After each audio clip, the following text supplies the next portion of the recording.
Hi అండి. అందరికీ నమస్కారం. Welcome to my channel. ఈ వీడియోలో ఏపీ ప్రభుత్వ ఉద్యోగులకు మరియు పెన్షనర్లకు ఈ జూలై నెలలో విడుదల అయ్యేటటువంటి డిఏ/డిఆర్ అరియర్స్ లిస్ట్ ఎవరికి ఎంత వస్తుంది అనేటటువంటి పూర్తి సమాచారాన్ని ఈ వీడియోలో తెలుసుకుందాము. వీడియో అయితే ఎక్కడే కానీ స్కిప్ చేయకుండా ఎండ్ వరకు చూసేయండి. అప్పుడే ఇన్ఫర్మేషన్ పూర్తిగా అర్థమవుతుంది. అలాగే వీడియో చూస్తున్న ప్రతి ఒక్కరు వీడియోకైతే లైక్ చేయండి ఫ్రెండ్స్. ఈ వీడియోని తోటి ఉద్యోగ పెన్షన్ మిత్రులతో అయితే షేర్ చేయండి. కొత్తగా మన ఛానల్ చూస్తున్నవారు ఇంకా ఎవరైనా సబ్స్క్రైబ్ చేసుకోకపోతే వెంటనే మన ఛానల్ అయితే సబ్స్క్రైబ్ చేసుకోండి. సో సబ్స్క్రైబ్ చేసుకోవడం వల్ల నేను చేసే ప్రతి ఒక్క వీడియో మీ వరకు రీచ్ అవుతుంది. ఇక ఆలస్యం చేయకుండా వివరాల్లోకి అయితే వెళ్ళిపోదాము. సో ఫ్రెండ్స్, ఇక విషయానికి వచ్చినట్టయితే ఆంధ్రప్రదేశ్ రాష్ట్ర ప్రభుత్వ ఉద్యోగులకు మరియు పెన్షనర్లకు వీరు ఎంతో కాలంగా ఎదురు చూస్తున్నటువంటి కరువు భత్యం డిఏ ఉద్యోగులకి కరువు ఉపశమనం డిఆర్ పెన్షన్లకు సంబంధించి చెల్లింపుల అంశం అనేది ప్రభుత్వం ముందున్న అతిపెద్ద ఆర్థిక సవాలుగా అయితే నిలిచింది. సో గడిచిన ప్రభుత్వ హయాంలో పలు దఫాలుగా డిఏలు అయితే ప్రకటించినప్పటికీ వాటి తాలూకా అరియర్స్ మాత్రం పేరుకొని పోయినాయి. సో గత వైసీపీ ప్రభుత్వ హయాంలో 11 డిఏలను అయితే ప్రకటించారనమాట.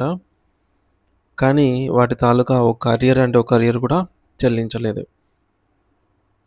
మరి నేడు ఈ యొక్క బకాయిల పర్వతం అనేది చెల్లింపులపై ప్రభుత్వం ఎలాగా ప్రణాళికతో ముందుకెళ్తుంది అనే దానిపై సర్వత్రా ఆసక్తి నెలకొంది. సో ప్రస్తుతం ప్రభుత్వ ఉద్యోగులు 37.31%తో డిఏ అయితే అందుకుంటున్నారు.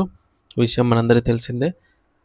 సో అయితే ఈ స్థాయికి డిఏ చేరటానికి ముందు పెంచిన డిఏలకు సంబంధించి బకాయిలు ఇంకా చెల్లించాల్సి ఉంది. అంటే డిఏ అనేది క్యాష్ రూపంలో ఇచ్చుకుంటూ వస్తున్నారే కానీ అరియర్స్ అయితే ఆ గ్యాప్ ఏదైతే ఉంటుందో వాటి తాలూకా అరియర్స్ ఇవ్వటం లేదు. సో ఆ వివరాలను ఒకసారి జీవోల వారీగా అయితే మనం ఇప్పుడు పరిశీలిద్దాము. సో జీవోల వారీగా పేరుకుపోయిన డిఏ బకాయిల వివరాలు అయితే ఈ విధంగా ఉన్నాయండి. గత ప్రభుత్వం విడుదల చేసినటువంటి ఉత్తర్వుల ప్రకారంగా పెండింగ్లో ఉన్నటువంటి డిఏ బకాయిల పరిస్థితి ఈ విధంగా అయితే ఉంది. సో ఉదాహరణకు ఒక జీవో తీసుకున్నట్లయితే GO MS number 66 dated on 1st May 2023. So ఈ యొక్క 66వ జీవో నెంబర్ ద్వారా డిఏ అనేది 20.02% నుండి 22.75% అయితే పెంచడం జరిగింది. అంటే పెంపుదల వచ్చేసి 2.73% పెంపుదల అన్నమాట.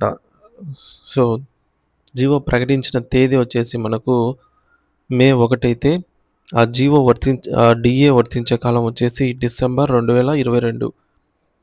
సో ఈ మధ్య కాలానికి సంబంధించినటువంటి అరియర్స్ ఇక్కడ మధ్యలో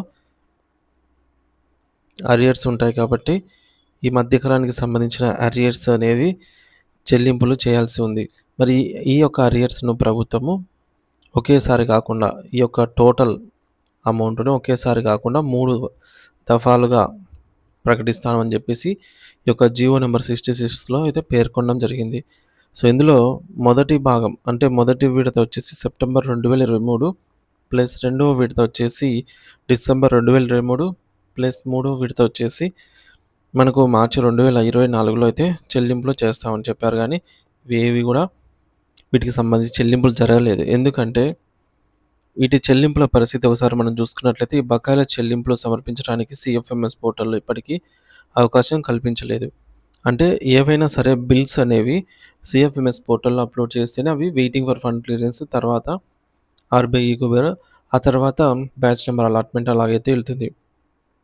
కానీ ఇక్కడ బిల్లులు సబ్మిట్ చేయాలంటే ప్రభుత్వము ఈ యొక్క సిఎఫ్ఎంఎస్ పోర్టల్లో ఆప్షన్ అనేది ఎనేబుల్ చేయాల్సి ఉంటుంది. అంటే ఏం ఆప్షన్ అంటే ఇది డిడిఓ లాగిన్లో ఈ బిల్లులు సబ్మిట్ చేసేదానికి ఒక ఆప్షన్ అనేది యాక్టివేట్ అవుతుంది, ఎనేబుల్ అవుతుంది. అప్పుడు డిడిఓ వారు వెంటనే ఆ ఇచ్చిన సమయంలోనే ఆ నిర్ణీత గడువులోగా ఈ బిల్స్ని అయితే అప్లోడ్ చేయాలి. అప్లోడ్ చేసిన తర్వాత దాన్ని నిర్ణీత ఎస్టీఓ పరిధికి వెళ్తుంది. ఎస్టీఓ గారు పూర్తి స్థాయిలో అప్రూవల్ చేస్తే అవి వెయిటింగ్ ఫర్ ఫండ్ క్లియరెన్స్ స్టేజ్కి వెళ్తాయి. సో ఇక్కడ waiting for fund clearance stage నుంచి రాష్ట్ర ప్రభుత్వము ఈ ఫండ్స్‌కు నిధులు గనుక జమ చేసినట్లయితే అవి ఆర్‌బీఐ ఈక్యూబర్ స్టేజ్‌కి అయితే వెళ్తాయి. ఆర్‌బీఐ ఈక్యూబర్ స్టేజ్ నుంచి బ్యాచ్ నంబర్స్ అయితే అలాట్ అవుతాయి. ఆ బ్యాచ్ నంబర్స్ అలాట్ అయిన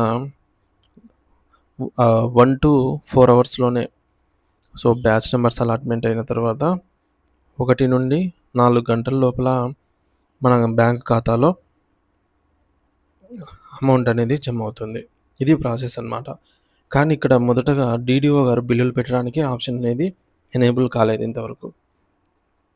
సో, అన్నిటికి ఏ బిల్ అయినా మన బ్యాంక్ అకౌంట్‌లో జమ కావాలంటే ప్రాసెస్ ఇదే ఉంటుందండి ఆల్మోస్ట్. సో, కొన్ని ప్రత్యేకమైనవి వాటికి సంబంధించి వేరే ప్రాసెస్ అయితే ఉంటుంది. సో, ఇప్పుడు మనం ఈ కేస్‌లో అయితే ఈ ఫలితంగా అంటే ఇక్కడ డీడీఓ గారికి ఆప్షనే లేకపోవడం వల్ల బిల్లుల చెల్లింపులనేవి పూర్తిగా నిలిచిపోయాయి. సో, అవి బిల్లులు పెట్టుకోవడానికి లేదు. తర్వాత రెండో ఉదాహరణగా జీఓఎంఎస్ నంబర్ 113ని తీసుకుందాము. మరి ఈ యొక్క జీఓఎంఎస్ నంబర్ 113 ప్రకారంగా ఈ జీవో విడుదల చేసింది కూడా మనకు 25 అక్టోబర్ 2023. సో, 25 అక్టోబర్ 2023న విడుదల చేసిన ఈ జీవో డీఏను 22.75% నుండి 26.39%కి పెంచిందనమాట. అంటే పెంపుదల ఎంత ఉందంటే 3.64% పెంపుదల. మరి ఈ జీవో విడుదల చేసిన కాలం మనం ఇక్కడ చూసుకోవచ్చు. కానీ యాక్చువల్‌గా డీఏ వర్తించే కాలం 2022. అంటే గత కాలానికి సంబంధించినటువంటి అరియర్స్ అయితే రావాల్సి ఉంది ఇక్కడ కూడా. అరియర్స్ అయితే ఉన్నాయి. వీటిని కూడా ప్రభుత్వము 3 దఫాలుగా చెల్లిస్తామని ఒక షెడ్యూల్‌లో ప్రకటించింది. అందులో మొదటి విడత ఏప్రిల్ 2024లో, రెండో విడత జూలై 2024లో, మూడో విడత అక్టోబర్ 2024లో అయితే చెల్లింపులు జరగాల్సి ఉంది. సో, మరి వీటి పరిస్థితి కూడా సేమ్ యాజ్ ఇట్ ఈజ్ అనమాట. బిల్లులు పెట్టడానికి డీడీఓ గారికి ఆప్షన్ లేదు. తర్వాత జీఓఎంఎస్ నంబర్ మూడవ ఉదాహరణ జీఓఎంఎస్ నంబర్ 28. ఇది గత ప్రభుత్వము విడుదల చేసిందనమాట ఎన్నికల మూమెంట్‌లో అంటే ఎన్నికల ముందు. సో, ఈ జీవో ప్రకారంగా డేట్ వచ్చేసి 15th మార్చ్ 2024. ఇక్కడ 2 జీవోలు విడుదలయ్యాయి. ఉద్యోగులకి, పెన్షనర్స్‌కి 2 డీఏలకు సంబంధించి కూడా. సో, ఈ జీవో ప్రకారంగా చూసుకుంటే 26.39% నుండి డీఏ అనేది 30.03%కి అనగా 3.64% పెరుగుదలతో అయితే ఇవ్వడం జరిగింది. వర్తించే కాలము మనకు జనవరి 2023. కానీ జీవో విడుదల చేసింది ఈ మేరకు 2024 మార్చ్ అనమాట. సో, ఈ మధ్య కాలంలో అరియర్స్ అయితే ఉంటాయి. సో, అరియర్స్‌ని కూడా 3 దఫాలుగా మొదటి విడత ఆగస్టు 2024, రెండో విడత నవంబర్ 2024, మూడో విడత ఫిబ్రవరి 2025. ఈ పరిస్థితి కూడా సేమ్ యాజ్ ఇట్ ఈజ్ అనమాట. బిల్లులు పెట్టుకోవడానికి డీడీఓ గారి లాగిన్‌లో ఆప్షన్ లేదు. మరొక ఉదాహరణ ఎగ్జాంపుల్ 4 తీసుకుంటే జీఓఎంఎస్ నంబర్ 30. ఇది కూడా సేమ్ డేటే అనమాట. సో, జీఓఎంఎస్ నంబర్ 28 లాగానే ఇది కూడా అదే రోజే విడుదల చేయడం జరిగింది. గత ముఖ్యమంత్రి జగన్మోహన్ రెడ్డి గారు, మాజీ ముఖ్యమంత్రి. సో, ఇక్కడ ఈ జీవో ప్రకారంగా డీఏ అనేది 30.03% నుండి 33.67%కి అయితే పెరుగుదల కనిపించింది. అంటే 3.64% పెరుగుదల ఉంది. మరి ఈ డీఏ వర్తించే కాలం వచ్చేసి మనకు జూలై 2023. కానీ ఈ జీవో ప్రకటించింది 15th మార్చ్ 2024. కాబట్టి ఈ యొక్క కాలంలో అరియర్స్ అనేవి ఉంటాయి. సేమ్ ఈ అరియర్స్‌ని కూడా 3 దఫాలుగా. సో, మొదటి విడత సెప్టెంబర్ 2024, రెండో విడత డిసెంబర్ 2024, మూడో విడత మార్చి 2025. సో, ఈ మూడిటిని కూడా సేమ్ ఈ పరిస్థితి కూడా సేమ్ అంతే అనమాట. ఈ జీవో కొద్దిగా ప్రత్యేకం అనమాట. ఎందుకంటే ఈ ఉదాహరణ నెంబర్ 5 చూసుకున్నట్లయితే జీఓఎంఎస్ నెంబర్ 62 ఉద్యోగులకు, 63 పెన్షనర్స్‌కి. సో, ఈ జీవో అనేది ప్రెజెంట్ ముఖ్యమంత్రి చంద్రబాబు నాయుడు గారైతే ప్రకటించారనమాట. సో, కూటమి ప్రభుత్వం అధికారంలోకి వచ్చిన తర్వాత డీఏకి సంబంధించి టీఆర్‌కి సంబంధించి విడుదల చేసినటువంటి జీవో ఇదే. సో, ఈ జీవో ద్వారా 33.67% ఉన్నటువంటి డీఏ 37.31%కి పెంచడం జరిగిందనమాట. అంటే ఇక్కడ ఒక 3.64% పెరుగుదల అయితే కనిపించింది. సో, ఇది ఎప్పటిలాగా కాకుండా ఇది కొద్దిగా డిఫరెంట్‌గా అయితే ఈ యొక్క అరియర్స్ అయితే డిఫరెంట్‌గా అయితే ఉన్నాయండి.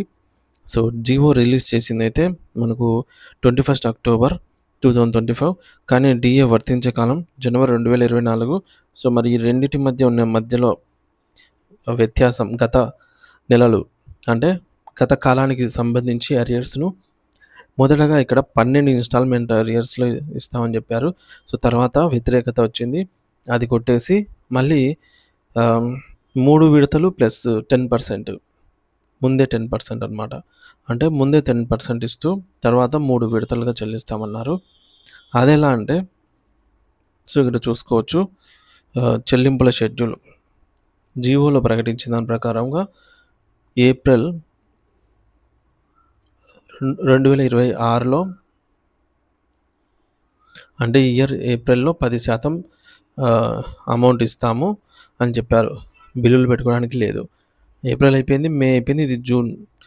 తర్వాత మొదటి విడత అంటే ఇంక మిగిలిన 90%లో దీన్ని 3 సమాన వాయిదాల్లో అయితే ఇస్తామన్నారు. మొదటి విడత ఆగస్టు 2026, రెండో విడత అంటే ఇక్కడ ఒక 30%, తర్వాత రెండోది 30%, తర్వాత మూడోది 30%.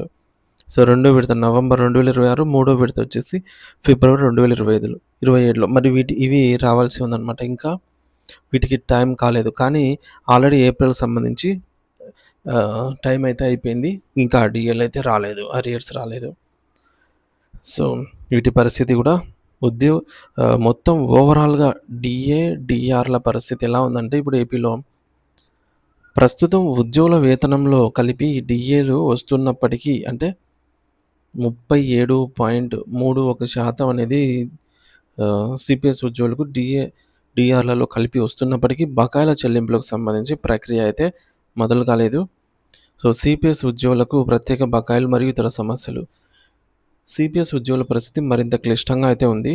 సో, జూలై 2018 మరియు జనవరి 2019 ఈ 2 డీఏలకు సంబంధించి 30 నెలల చొప్పున బకాయిలు జనవరి 2026న బిల్లులు పాస్ అవ్వడంతో సో, కూటమి ప్రభుత్వ హయాంలోనే చంద్రబాబు గారు ఈ యొక్క సంక్రాంతి కానుకైతే ఇచ్చారు. జూలై 2018కి సంబంధించి 30 నెలలు, అలాగే జనవరి 2019 సంబంధించి 30 నెలలు. సో, జీవో ప్రకారంగా ఇవి 3 విడతలు రావాల్సి ఉంది. ఇవి 3 విడతలు రావాల్సి ఉంది. ఈ 2 కలిపి 6 విడతలు అమౌంట్ అనేది జనవరి 14వ తేదీన బిల్లులు పాస్ అయ్యి 90% మందికి ఇప్పటివరకు జమ అయినా సరే ఇంకా 10% మందికి నేటికి ఆ చెల్లింపులైతే జరగలేదు. ఎందుకు జరగలేదనంటే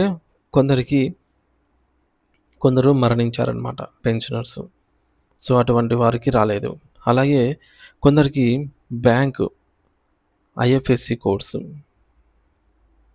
తప్పుగా ఉండటం వల్ల అంటే బ్యాంకులు మెర్జ్ అయిపోయాయి కాబట్టి ఐఎఫ్ఎస్సి కోడ్ తప్పుగా ఉండడం. ఇది సాంకేతిక కారణం. మరికొందరికి ఇంకా కొన్ని టెక్నికల్ ఇష్యూస్ రావటం వల్ల నిధులు విడుదలైన అప్పటికి కూడా 100% నిధులు విడుదలైనప్పటికీ 90% మంది మాత్రమే రిసీవ్ చేసుకోగలిగారు. సో, మిగిలిన వారసులు ఎవరైతే ఉంటారో వారు వెళ్ళి ఇవి క్లెయిమ్ చేసుకోవాల్సిందిగా అయితే మనవి. ఇక పీఆర్సీ 2022లో విలీనం.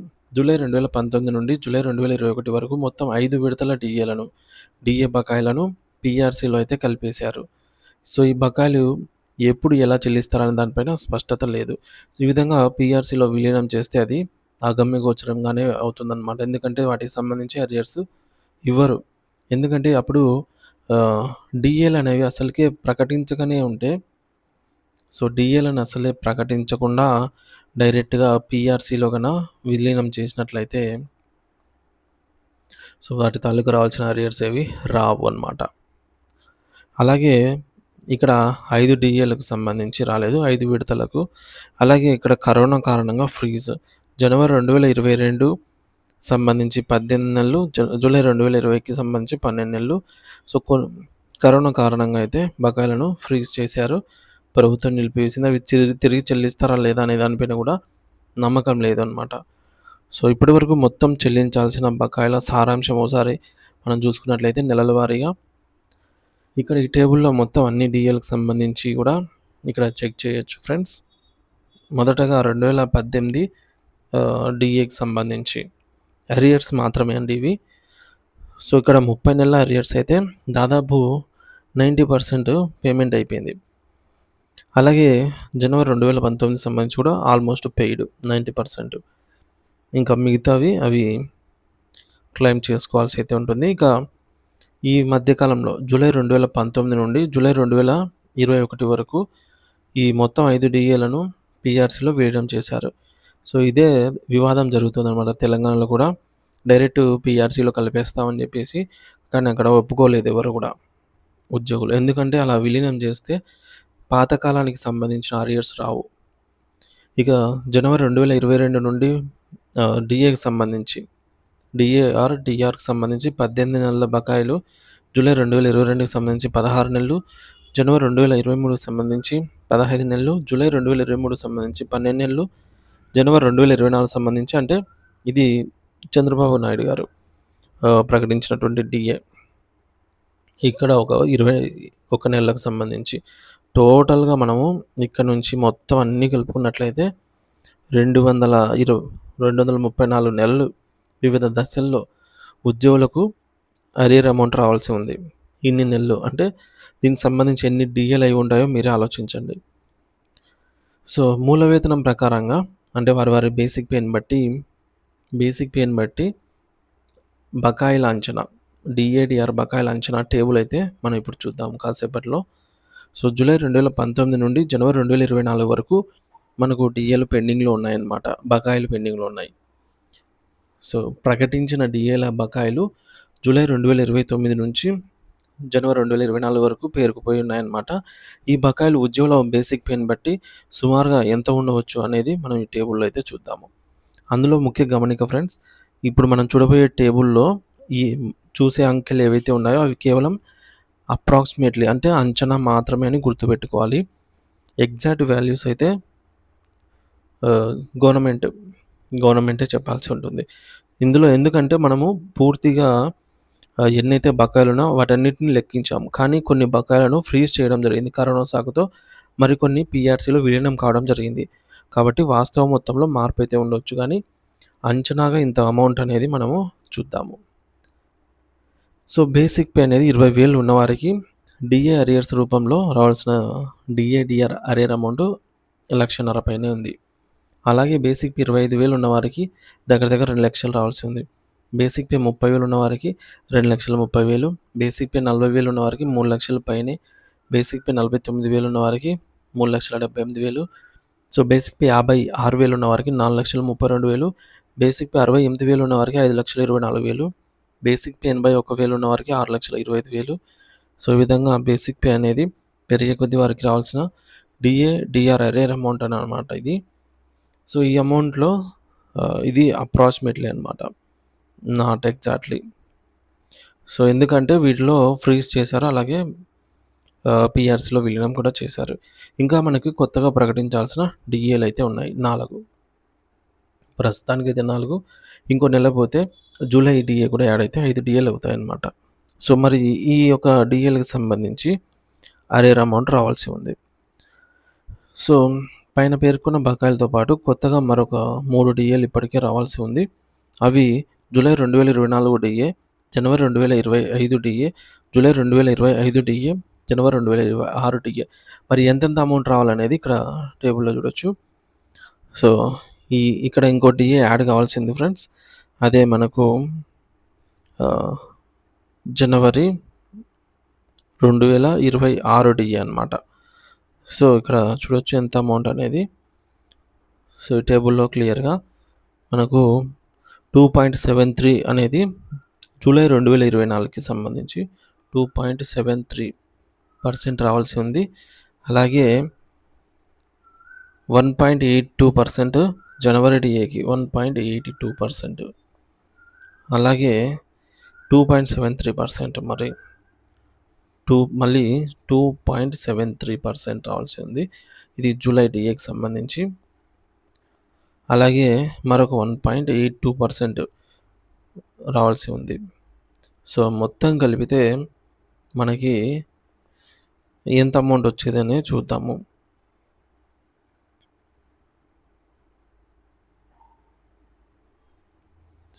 సో, 9.1% రావాల్సి ఉంది. 9.10 జీరోని పక్కన పెట్టేస్తే 9.1% డిఏల రూపంలో రావాల్సి ఉంది. 4 డిఏలకు సంబంధించిన అరియర్ అమౌంట్. సో, కొన్ని వేల రూపాయలు అవుతుంది. వారి బేసిక్ పేని బట్టి ఈ అమౌంట్‌ను కోల్పోతున్నారు. సో, ఈ డిఏలను ప్రకటించి 4 డిఏలు వాటి యొక్క బకాయిలు కూడా పేరుకుపోకుండా సకాలంలో చెల్లించాలనడం కూడా ప్రభుత్వానికి ఒక సవాలుగానే మారిందని చెప్పాలి. సో, మరి ప్రభుత్వం ఎలా చెల్లిస్తుంది? ప్రస్తుతం ప్రభుత్వం ముందు ఉన్న మార్గము, ప్రణాళిక ఏంటనంటే ప్రభుత్వ వర్గాల సమాచారం ప్రకారం ఈ భారీ బకాయిలను ఒకేసారి చెల్లించడం అసాధ్యమవుతుంది కాబట్టి, అందువల్ల ప్రభుత్వం ఈ క్రింది విధంగా ముందుకు వెళ్ళే అవకాశం అయితే ఉంది. అదేంటంటే, మొదటిది విడతల వారీగా చెల్లింపులు. అంటే మొత్తం బకాయిలను తమ పాలన కాలంలో క్రమ పద్ధతిలో విడతల వారీగా విడుదల చేసేందుకు ప్రణాళికను సిద్ధం చేస్తోంది. సో, ఈ మేరకు ఉద్యోగ సంఘాలతో చర్చలు. ఈ నెలాఖరులోగా ఉద్యోగ, ఉపాధ్యాయ, పెన్షనర్ సంఘాలతో చర్చలు జరిపి అందరికీ ఆమోదయోగ్యమైన బిల్లుల చెల్లింపు షెడ్యూల్‌ను అయితే ఖరారు చేయనుంది. ఇకపోతే నెలవారీ కేటాయింపులు. ప్రతి నెల కొంత అరియర్ అమౌంట్ కోసం డిఏ, డిఆర్ అరియర్ అమౌంట్ కోసం కొంత అమౌంట్‌ను కేటాయించడం. అంటే 4,000 కోట్ల, 5,000 కోట్ల ఈ విధంగా కేటాయించే యోచనలో ఉన్నట్టు తెలుస్తుంది. సో, ఇది ప్రభుత్వం ముందున్నటువంటి వ్యూహం. ఇక లక్షలాది మంది ఉద్యోగులు మరియు పెన్షన్ల జీవితాలతో ముడిపడి ఉన్నటువంటి డిఏ బకాయిల చెల్లింపు అంశం అనేది కేవలం ఆర్థికపరమైనదే కాకుండా ప్రభుత్వ విశ్వసనీయతకు కూడా ఒక పరీక్ష. సో, కొత్త ప్రభుత్వం ఈ యొక్క బకాయిల చెల్లింపుపై స్పష్టమైన పారదర్శకమైన విధానాన్ని ప్రకటించి ఉద్యోగ వర్గాల్లో నెలకొన్న ఆందోళనను తొలగించాల్సిన అవసరం ఎంతైనా ఉంది. ప్రభుత్వం నుండి వెలువడే అధికారిక ప్రకటన కోసమైతే అందరూ ఆశగా ఎదురు చూస్తున్నారు. సో, దీనిపై మీరేమంటారనేది తప్పకుండా కామెంట్ ద్వారా అయితే తెలియజేయండి friends. Thank you for watching this video.